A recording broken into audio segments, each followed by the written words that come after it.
week 8 of the fantasy football season, and here's a few quarterbacks I have as sleeper options this week. The first guy, Trevor Lawrence of the Jacksonville Jaguars. So Trevor Lawrence, obviously the first pick overall in this season's NFL draft, and he's been up and down this season here, but the last couple games, he hasn't turned the ball over really. He's playing sound football, and he's looked pretty good, to be honest, in my opinion. Week 4 at Cincinnati, 204 passing yards, 36 rushing yards, and a touchdown. Week 5 versus Tennessee, 273 passing yards, a touchdown, and in 28 yards rushing, and a touchdown. Week 6 versus the Miami Dolphins, 319 passing yards, a touchdown, 11 rushing yards, and a fumble loss. So right here, Trevor Lawrence, we know he's a pretty good player at the quarterback position. We know he's going to improve and get better as the season goes on. And this week, it's not the greatest of matchups at the Seattle Seahawks, but they still are middle-of-the-pack type of defense that gives up the 16th most fantasy points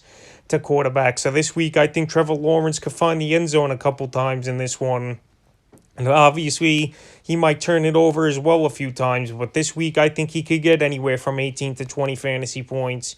And deeper leagues and 2 quarterback leagues, he's definitely a sleeper. The second quarterback's Teddy Bridgewater of the Denver Broncos. So Bridgewater, he's been a better fantasy option than a real-life option, in my opinion, for this Denver team this season. And the last few games, he's looked pretty decent, even though he's banged up with a quadriceps and an ankle injury. And we saw that was apparent in Week 7 in Cleveland on Thursday Night Football. But the last 3 games here for Bridgewater, Week 5 at Pittsburgh, 288 passing yards, 2 touchdowns in it, though, 11 yards rushing. Week 6 versus the Vegas Raiders, 334 passing yards, 3 touchdowns, 3 intos, 9 rushing yards, and a fumble loss. And Week 7 at the Cleveland Browns, like I mentioned, he was banged up, but still went for 187 passing yards, 2 touchdowns, and an into. So this week, he's got an amazing matchup versus the Washington football team that gives up the most fantasy points to quarterbacks. And right here, the Broncos need this game bad. They started off the season 3-0, but now they've lost 4 in a row now to fall to 3-4 in the season.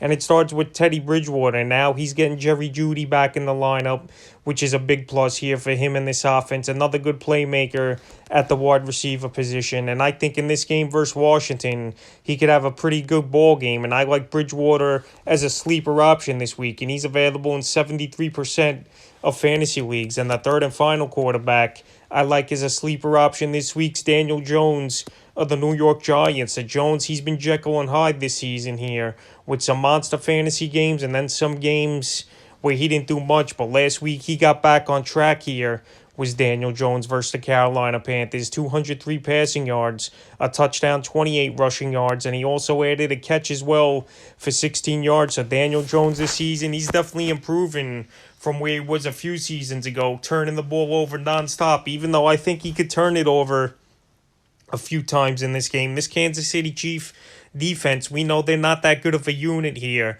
and they give up the 3rd most fantasy points to quarterbacks on the season. So in this one, I think Daniel Jones, he could go for 200 to 250 yards with about 30 or 40 rushing yards and 2 or 3 total touchdowns with a couple turnovers in this one. And I think he'll still have a good fantasy day, and he's available as well in 63% of fantasy leagues. So that's a few quarterbacks I have as sleepers here for Week 8 of the fantasy football season.